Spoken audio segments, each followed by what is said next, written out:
సుమన్ టీవీలో మీ business promotions కోసం ఈ కింది నెంబర్ను సంప్రదించగలరు.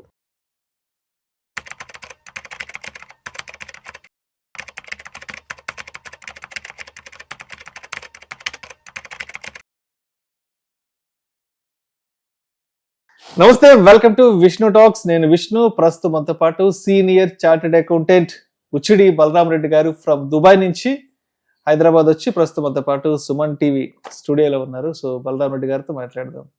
సార్ నమస్తే. సార్ బలరాం రెడ్డి గారు. నమస్తే విష్ణు గారు. నమస్తే టు సుమన్ టీవీ ప్రేక్షకులు. చాలా రోజుల తర్వాత మళ్ళీ కలుస్తున్నాం మనము. సో చాలా సంతోషంగా ఉంది. థ్యాంక్ యూ అండి. సార్ బలరాం రెడ్డి గారు, ముందుగా మీకు నూతన సంవత్సర శుభాకాంక్షలు సార్. థ్యాంక్ యూ అండి. మీకు కూడా నూతన సంవత్సర శుభాకాంక్షలు. సో ప్రతిసారి హైదరాబాద్ నుంచి నేనే కాల్ చేసి ఫాలో అప్ చేసేసి దుబాయ్ నుంచి మిమ్మల్ని హైదరాబాద్కి రప్పిస్తుంటాను. బట్ లక్కీగా ఈసారి కొత్త సంవత్సరంలో మీరే సడన్ గా హైదరాబాద్ వచ్చి నాకు కాల్ చేసి షూట్ ని మీరే ఫాలో అప్ చేసి ఇవాళ మన సుమన్ టీవీ స్టూడియోకి రావడం జరిగింది. Thank you so much Balaram Reddy గారు. మై ప్లెజర్ అండి. Thank you very much. So Balaram Reddy గారు, ఇప్పుడు హెచ్ఎన్ఐ అనే వాళ్ళు ఉంటారు, హై నెట్వర్త్ ఇండివిజువల్స్. సో పెద్ద మొత్తంలో వెల్త్ క్రియేట్ చేసేసి ఉంటారు, బాగా వెల్ సెటిల్ అయిపోయింటారు. కానీ ఈ వెల్త్ ని సరిగా ముందుకు తీసుకెళ్ళడానికి వాళ్ళ దగ్గర సరైన ట్యాక్స్ ప్లానింగ్ ఉండదు, సరైన ఫైనాన్షియల్ మేనేజ్మెంట్ చేసుకోవడం తెలియదు, దానికి సంబంధించిన బ్యాక్ ఎండ్ టీమ్ కూడా ఉండదు. డబ్బు అయితే పెద్ద మొత్తంలో సంపాదించి పెట్టుంటారు, కానీ దాన్ని సరైన విధంగా ఎలా ప్రొటెక్ట్ చేసుకోవాలి అన్న క్లారిటీ మాత్రం ఉండదు. దానికి సంబంధించిన భయాందోళన ఉంటారు. కాబట్టి సో హెచ్ఎన్ఐలు అనే వాళ్ళు ఎవరైతే పెద్ద మొత్తంలో వెల్త్ క్రియేట్ చేసి మరి దానికి తగ్గ సరైన ఏర్పాట్లు చేసుకోకుండా ఎవరైతే ఇబ్బందులు పడుతుంటారో, మరి అటువంటి వాళ్ళకి సొల్యూషన్స్ ఏమున్నాయంటారు, ఎస్పెషలీ ఫర్ హెచ్ఎన్ఐల కోసం? యా విష్ణు గారు, మీరు చెప్పినట్టుగా property accumulation or wealth accumulation అనేది ఒక కళ, ఒక skill. At the same time దాన్ని కరెక్ట్గా కాపాడుకోవడము, లీగల్గా కానీ లేదంటే ట్యాక్స్ పాయింట్ ఆఫ్ వ్యూలో ట్యాక్స్ ఎఫిషియెంట్ స్ట్రక్చరింగ్ చేసుకొని ప్రాపర్గా మన ముందు తరాల వారికి దాన్ని పాస్ ఆన్ చేయడం కానీ అవన్నీ కొంతమంది దానికి మీద ఫోకస్ చేయరు. బట్ ఒకసారి అక్యుములేట్ అయిన తర్వాత దాన్ని ఫోకస్ అయిపోతే కనుక ఇబ్బందులు పడతారన్నమాట. సో రెండు రకాలుగా చూడవచ్చు. ఒకటేమో మనం అది అక్యుములేట్ చేసే ప్రాసెస్లో ఏ రకమైన స్ట్రక్చరింగ్ చేసుకోవాలి, ఎక్కడ మనం వెల్త్ ట్రాన్సాక్షన్స్ కానీ వెల్త్ని కానీ రిటైన్ చేసుకుంటే బాగుంటుంది. సో ట్యాక్స్ పాయింట్ ఆఫ్ వ్యూలో కానీ, ఇన్హెరిటెన్స్ పాయింట్ ఆఫ్ వ్యూలో కానీ, లేదా లీగల్ పాయింట్ ఆఫ్ వ్యూలో కానీ, సేఫ్టీ పాయింట్ ఆఫ్ వ్యూలో కానీ అన్ని రకాలుగా చూసుకొని దాన్ని ఎక్కడ ఉంచాలి, ఎలా స్ట్రక్చర్ చేసుకోవాలి అనేది ఆలోచించడం ముఖ్యం. సో ఆ పాయింట్ ఆఫ్ వ్యూలో చూసుకుంటే కనుక మనకు ఈ మధ్య చాలా ప్లేసెస్లో ఫౌండేషన్స్ అండ్ ట్రస్ట్స్ ఇవన్నీ బాగా పాపులర్గా వినిపిస్తున్న పదాలు. కానీ వేరే వేరే దేశాలలో వేరే వేరే రకంగా వేరే రకమైన అడ్వాంటేజెస్ డిసడ్వాంటేజెస్ ఉన్నాయి. సో ఈరోజు నేను మనకు యూఏఈలో దుబాయ్లో ఉన్న ఫౌండేషన్స్ లేదా ట్రస్ట్ కైండ్ ఆఫ్ స్ట్రక్చర్ని ఏ రకమైన బెనిఫిట్స్ ఉంటాయి దాంట్లో మనకు, దానివల్ల మనకు ఉండే అడ్వాంటేజెస్ ఏంటివి, రిస్క్లు ఏంటివి అనే విషయాల గురించి మాట్లాడదామనే ఉద్దేశంతో ముందుకు వచ్చాను. అయితే దాంట్లో ఏంటంటే ఇండియాలో కూడా ట్రస్ట్ కానీ ఫౌండేషన్ కానీ ఇవన్నీ ఉన్నాయి. బేసిక్గా ఇక్కడ మన ఇండియాలో దాన్ని ట్రస్ట్ లాగా పిలుస్తాము. ఇవి చాలా అంటే ఎక్కువ చాలా వెల్దీ ఉన్న వాళ్ళు, లైక్ అంబానీ ఫ్యామిలీస్ కానీ లేదంటే మిగతా బజాజ్ ఫ్యామిలీస్ కానీ. సో ఆ ఫ్యామిలీస్ వరకు మాత్రమే లిమిట్ అయి ఉన్న కాన్సెప్ట్ ఇది. ఈ మధ్య ఈవెన్ మిగతా హెచ్ఎన్ఐస్ కూడా దాని మీద ఫోకస్ చేస్తున్నారు. ఇండియాలో ఎప్పటి నుంచో కొంతవరకు దీన్ని పాపులర్గా ఉంచినారు, కానీ ఈ మధ్య ఎక్కువ మంది దీన్ని యూటిలైజ్ చేసుకుంటున్నారు. మనకు దుబాయ్కి, ఇండియాకు, మిగతా కంట్రీస్ లైక్ సింగపూర్ కానీ ఇంకా వేరే ప్లేసెస్లో కానీ ఇవన్నీ ఉన్నాయి. కానీ దుబాయ్లో అడ్వాంటేజ్ ఏంటంటే మనకు ట్యాక్స్ పాయింట్ ఆఫ్ వ్యూలో దాన్ని మేనేజ్ చేసే విధానంలో కానీ లేదా దాని లీగల్ స్ట్రక్చర్ కానీ చాలా సింపుల్గా చాలా బెనిఫిషియల్గా ఉంది in comparison with other countries. So ఇండియాలో చూసుకుంటే కనుక ట్రస్ట్ ఏర్పాటు చేసుకున్నప్పటికి కూడా మనకి దాంట్లో ఉన్న ప్రాపర్టీ కానీ ఆ ప్రాపర్టీ నుంచి వచ్చే ఇన్కమ్ కానీ ట్యాక్సబుల్ అవుతుంది if you retain that in the hands of trust, లేదా ఇండివిజువల్స్ చేతిలోకి తీసుకెళ్ళినా కానీ ఆ రెండు ప్లేసెస్లో మనకి ట్యాక్స్ అనేది వర్తిస్తుంది. ఇన్ఫాక్ట్ ట్రస్ట్లో కనుక ఉంచి దాని నుంచి వచ్చే ఇన్కమ్ని మీరు ట్యాక్సబుల్లో చూడాలనుకుంటే మాక్సిమం రేట్ 35% వరకు వెళ్తుంది. ఓకే. అదే మనకు దుబాయ్ లాంటి కంట్రీస్లో చూసుకుంటే, దుబాయ్లో మీకు తెలిసినట్టుగా ఇండివిజువల్స్కి ట్యాక్స్ ఏం లేదు, ఉండదు. అవును. సో ఇండివిజువల్స్కి శాలరీ ఇన్కమ్ కానీ, లేదా ప్రాఫిట్స్ ఆన్ బిజినెసెస్ కానీ, లేదా క్యాపిటల్ గెయిన్ లాంటివి, ప్రాపర్టీ ఆ వెల్త్ మీద వచ్చే క్యాపిటల్ గెయిన్ కానీ, దాని మీద ఇండివిజువల్స్ హ్యాండ్స్లో ట్యాక్సెస్ ఏం లేవు. At the same time trust లాగా ఫామ్ చేసి మీ వెల్త్ అంతా ఆ ట్రస్ట్ కింద కానీ ఆ ఫౌండేషన్ కింద కానీ ట్రాన్స్ఫర్ చేసి ఆ వెల్త్ నుంచి వచ్చే ఇన్కమ్ చూసుకున్నప్పటికి కూడా అది కూడా మనకు ట్యాక్స్ పాయింట్ ఆఫ్ వ్యూలో ట్యాక్స్ లేకుండా ప్లాన్ చేసుకోవచ్చు. ఓకే. సో ఆ అడ్వాంటేజ్ ఉంది కాబట్టి మనము ఫౌండేషన్ కానీ ట్రస్ట్ని కానీ కన్సిడర్ చేయడం చాలా ముఖ్యం. సో ట్యాక్స్ పాయింట్ ఆఫ్ వ్యూలో అదొక అడ్వాంటేజ్ ఉంది. At the same time inherent tax, okay, inheritance ట్యాక్స్లో ఇప్పుడు మరి యూకేలో చూసుకుంటే కనుక మీకు ప్రాపర్టీస్ ఉన్నాయి, మీ ప్రాపర్టీస్ని మీ ముందు తరాల వారికి ట్రాన్స్ఫర్ చేస్తుంటే కనుక ఆ ట్రాన్స్ఫర్ చేసే టైంలో ఈ మధ్య ఇన్హెరిటెన్స్ ట్యాక్స్ కూడా తీసుకొచ్చారు. ఓకే. ప్రాపర్టీస్ మీ దగ్గర ఉంటే పర్వాలేదు, దాని మీద వచ్చే ఇన్కమ్ మీద ట్యాక్స్ పడుతుంది. మీ ప్రాపర్టీస్ మీ యొక్క ఫ్యామిలీ మెంబర్స్కి ట్రాన్స్ఫర్ చేసినా కానీ ఆ ట్రాన్స్ఫర్ చేసే దానిపైన ట్యాక్స్ పే చేయాలి. ఓకే. ఓకే. కానీ ఆ రకమైన ప్రాబ్లమ్స్ మనకు దుబాయ్లో లేవు. ఆ వెల్త్ మీ దగ్గర ఉంచుకున్నప్పటికి కూడా, లేదా మీరు మీ యొక్క ఫ్యామిలీ మెంబర్స్కి ట్రాన్స్ఫర్ చేసినా కానీ ట్రాన్స్ఫర్ పైన ట్యాక్స్ లేదు, ఆ వెల్త్ పైన వచ్చే ఇన్కమ్ పైన కూడా ట్యాక్స్ లేదు. సో అది రెండో అడ్వాంటేజ్. మూడో అడ్వాంటేజ్ ఏంటంటే ఆ ట్రస్ట్ ఫార్మేషన్ కానీ, ట్రస్ట్ బైలాస్ కానీ, ఆ ట్రస్ట్ లీగల్ స్ట్రక్చర్ కానీ పెద్ద కాంప్లికేటెడ్ కాదు, చాలా ఈజీగా ఫామ్ చేయొచ్చు. అండ్ దాని మేనేజ్మెంట్ కూడా చాలా easy. So legal structure point of వ్యూలో చూస్తే కనుక మన కాంప్లికేషన్స్ లేకుండా క్లియర్గా ట్రాన్స్పరెంట్గా ఉన్న రూల్స్ ఉన్నాయన్నమాట దుబాయ్లో. సో అది మూడో అడ్వాంటేజ్. నాలుగో అడ్వాంటేజ్ అంటే మనకు ఆ ట్రస్ట్ ఆర్ ఫౌండేషన్ కింద మనం ఒక టీం ఉంచుకోవచ్చు. టీం ఏర్పాటు చేసుకొని ఆ టీము మన యొక్క ఈ ప్రాపర్టీస్ని వెల్త్ని ఇంకా ఎఫిషియెంట్గా ఎఫెక్టివ్గా ఏ రకంగా మేనేజ్ చేయొచ్చు, మన ఇన్కమ్ని ఇంకా ఏ రకంగా మ్యాక్సిమైజ్ చేసుకోవచ్చు అన్న ఆ రకమైన గైడెన్స్ కూడా ఆ టీం ద్వారా మనం పొందడానికి అవకాశం ఉంటుంది. సో ఇది నాలుగో అడ్వాంటేజ్. సో మిగతా కంప్లైన్సెస్ కానీ ఆ రూల్స్ కానీ అవి కూడా చాలా సింపుల్గా ఉంటాయి. మనకి ఏంటంటే ట్యాక్స్ పాయింట్ ఆఫ్ వ్యూలో కావాలనుకుంటే మీరు ఆ ట్రస్ట్ నే ట్యాక్సబుల్ పర్సన్ లాగా ట్రీట్ చేసి దాన్నే మనం ట్యాక్స్ పేయింగ్ కంపెనీ కింద చూపించవచ్చు. లేదా ఆ ట్రస్ట్ని పక్కన పెట్టేసి అది ఇండివిజువల్స్ ప్రాపర్టీ లాగా చూపించుకొని, ఇండివిజువల్స్ ఇన్కమ్ లాగా చూపించుకొని దాని మీద ఎలాగో ట్యాక్స్ ఉంది కాబట్టి అలాగా చూపించుకోవాలనుకున్నా చేయొచ్చు. కావాలనుకుంటే ట్రస్ట్ని మధ్యలో ఉంచవచ్చు, లేదా ట్రస్ట్ని మూవ్ చేసి మీరే డైరెక్ట్గా ఓనర్గా ఉన్నారని కూడా చూపించుకోవచ్చు. When you submit your returns or give the details to the authorities.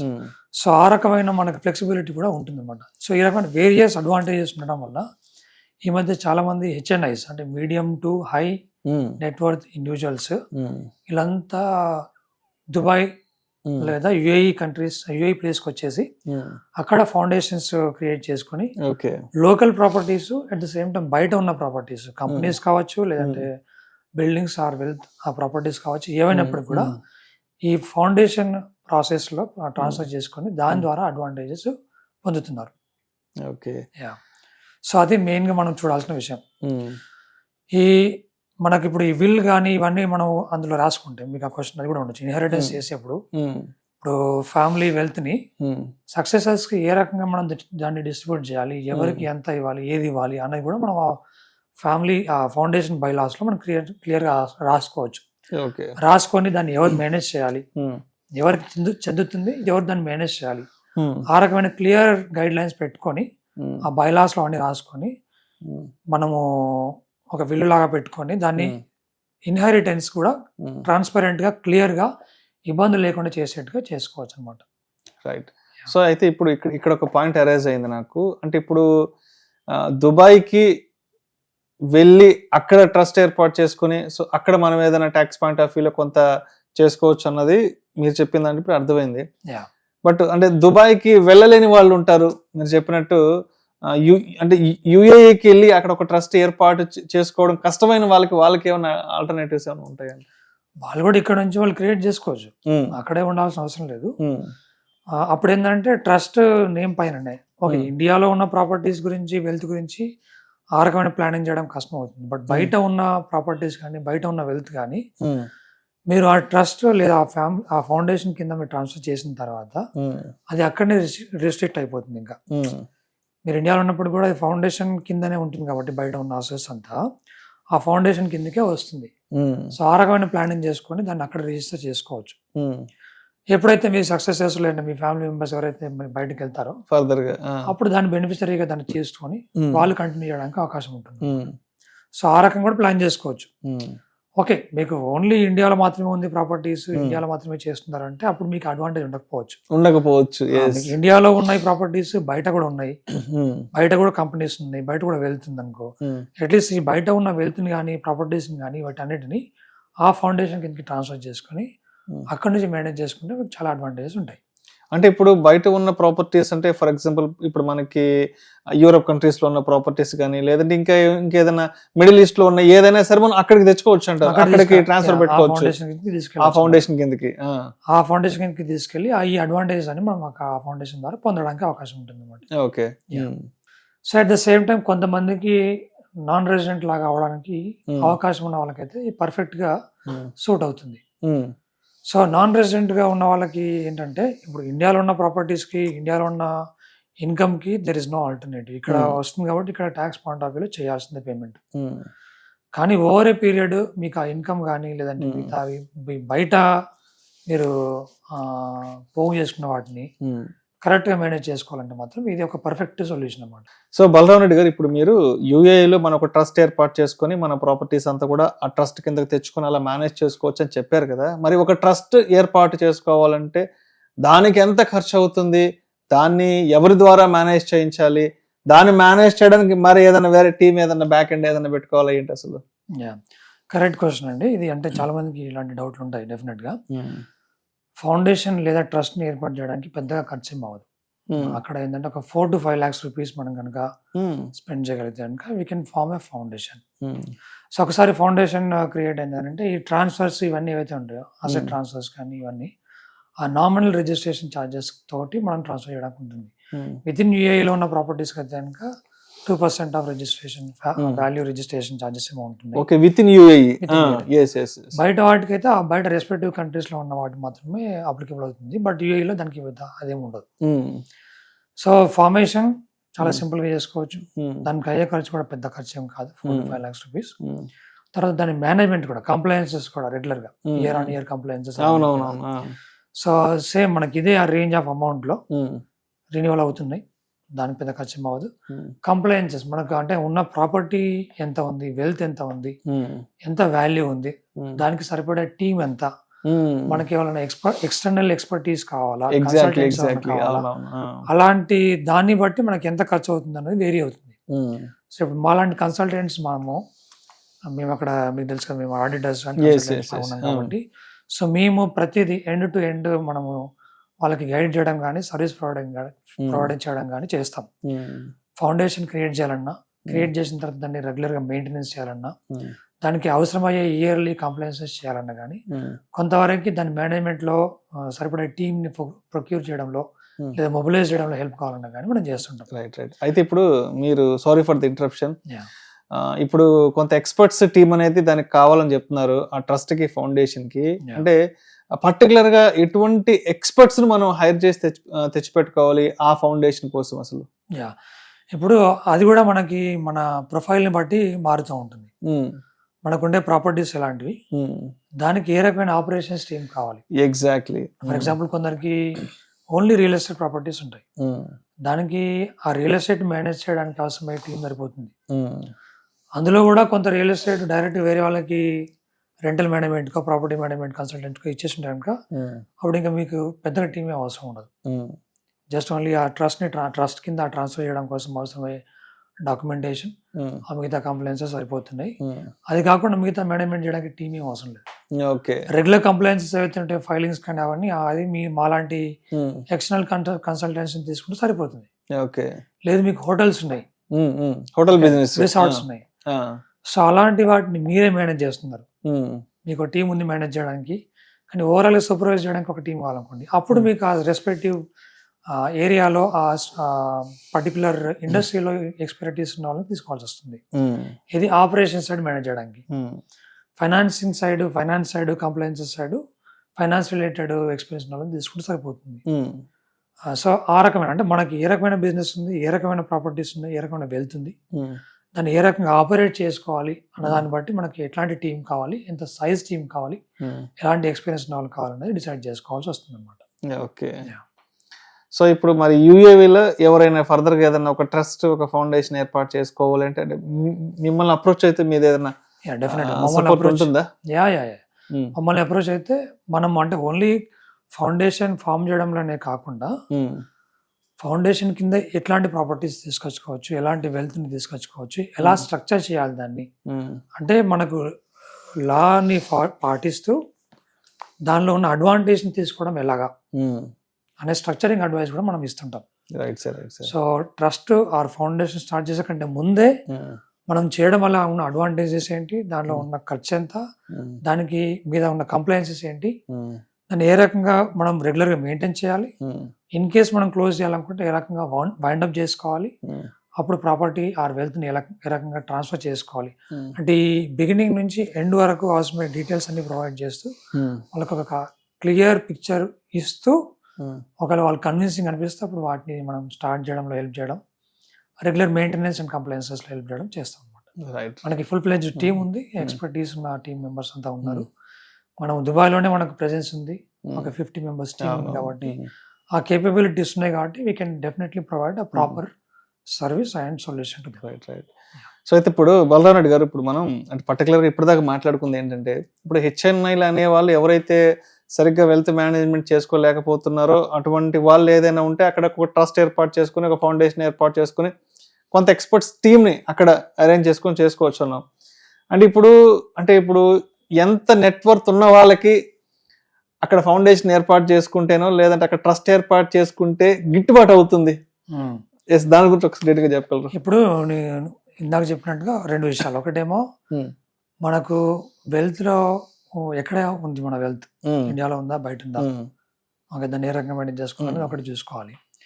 రెండోది around 4 to 5 lakhs rupees yearly మనం ఒకవేళ అంత ఖర్చు అయినా సరే మనకు ఆ వచ్చే ట్యాక్స్ అడ్వాంటేజ్ వల్ల మనకు సరిపోతుంది అనుకునే వాళ్ళకి ఇప్పుడు ఎక్కడ చూసినా మనకి 20%, 30% ట్యాక్సెస్ ఉన్నాయి కాబట్టి, సో ఏ ఇన్కమ్ అయినా కానీ లేదంటే ఏ వెల్త్ నుంచి వచ్చిన క్యాపిటల్ గెయిన్ అయినా కానీ మనకు ఆ పర్సెంటేజ్ ఆఫ్ ట్యాక్స్ చూసుకొని ఆ ట్యాక్స్ అమౌంట్ కనుక ఈ 4 to 5 lakhs కంటే ఎక్కువ ఉంది అనుకోండి, అప్పుడు మీరు ఈ ప్లానింగ్ చేసుకోవడానికి అవకాశం ఉంటుంది. మీకు అప్పుడు ఈ మీరు చేసే ఖర్చు కంటే మీకు వచ్చే అడ్వాంటేజ్ ఎక్కువ ఉంటుంది కాబట్టి, బెనిఫిట్ ఎక్కువ ఉంటుంది కాబట్టి, ఎగ్జాక్ట్లీ ఈ 4 to 5 lakhs కంటే ఎక్కువ ఉంటుంది కాబట్టి అప్పుడు ఇది స్ట్రక్చరింగ్ ప్లాన్ చేసుకొని చేస్తే మీకు ఆ అడిషనల్ అమౌంట్ అవుతుందో అంతా మీకు క్లియర్గా అడ్వాంటేజ్ అవుతుంది. అలాగా సో అరౌండ్ 4 to 5 lakhs కంటే ఎక్కువ మీరు ట్యాక్స్ పే చేస్తుంటే బయట ఉన్న వాటికి, దాని నుంచి మీరు అడ్వాంటేజ్ తీసుకోవాలనుకుంటే కనుక ఈ ఫౌండేషన్ అనే ప్రాసెస్ నుంచి వెళ్ళొచ్చు. Thank you sir, thank you so much Balaram Reddy గారు. థ్యాంక్ యూ వెరీ మచ్ అండి, మై ప్లెజర్. అంటే హై నెట్వర్త్ ఉన్న వాళ్ళు సో యూఏ లాంటి కంట్రీస్లో ఒక ట్రస్ట్ని లేదంటే ఒక ఫౌండేషన్ ఏర్పాటు చేసుకొని అక్కడ వాళ్ళ అసెట్స్ని, వాళ్ళ వెల్త్ని ఒక గ్రూప్ ఆఫ్ ఎక్స్పర్ట్స్తో వాళ్ళు ఏ విధంగా మేనేజ్ చేసుకోవచ్చు అనే దాని గురించి చాలా చక్కగా తెలియజేశారు. ఆల్మోస్ట్ ఒక 2.5 సంవత్సరాల నుంచి మీరు నాతో ట్రావెల్ అవుతున్నారు. సో ఒక 2.5 years బ్యాక్ అప్రోచ్ అయ్యారు. సో విష్ణు గారు ఇలా దుబాయ్లో మనకు ఒక ఫర్మ్ ఉంది, ఇక్కడ ఒక 15-20 years నుంచి మేము పనిచేస్తున్నాము. సో చాలా మంది మన తెలుగు స్టేట్స్ నుంచి ఎంతో మంది ఇక్కడికి వస్తుంటారు. చాలా మందికి ఇక్కడ ఏం చేయాలి అంటే బిజినెస్ పరంగా ఎటువంటి ప్లానింగ్ చేసుకోవాలి, ట్యాక్స్ పాయింట్ ఆఫ్ వ్యూలో ఎటువంటి ప్రొసీడింగ్స్ ఉంటాయి అన్న నేపథ్యంగా మీరు కాల్ చేయడం, ఆ రోజు మాట్లాడడం, మన తెలుగు వాళ్ళు అక్కడ ఎవరైనా ఉంటే వాళ్ళకి ఏదైనా సపోర్ట్ ఇవ్వడానికి, వాళ్ళని ఎడ్యుకేట్ చేయడానికి, వాళ్ళకి ఒక మంచి నాలెడ్జ్ని షేర్ చేయడం కోసం మనం ఒక గ్రూప్ ఆఫ్ మనం ఒక సిరీస్ ఆఫ్ వీడియోస్ చేద్దామని ఒక 2.5 years బ్యాక్ మీరు అప్రోచ్ అయ్యారు. అండ్ మీరు మాట ఇచ్చిన విధంగానే మీకు అవకాశం ఉన్నప్పుడల్లా దుబాయ్ నుంచి ట్రావెల్ అయ్యి హైదరాబాద్కు వచ్చి ఇక్కడున్న తెలుగు వాళ్ళకి, అదేవిధంగా దుబాయ్లో ఉన్న మన తెలుగు రాష్ట్రాలకు సంబంధించిన మన మిత్రులకి ఉపయోగపడే ఎంతో విలువైన సమాచారాన్ని మీరు మీ అమూల్యమైన సమయాన్ని కేటాయించి మన ప్రేక్షకుల కోసం మంచి ఇన్ఫర్మేషన్ కన్వే చేస్తున్నారు sir. Thank you sir, thank you so much Balaram Reddy గారు. థ్యాంక్ యూ వెరీ మచ్ అండి, మై ప్లెజర్. Thank you.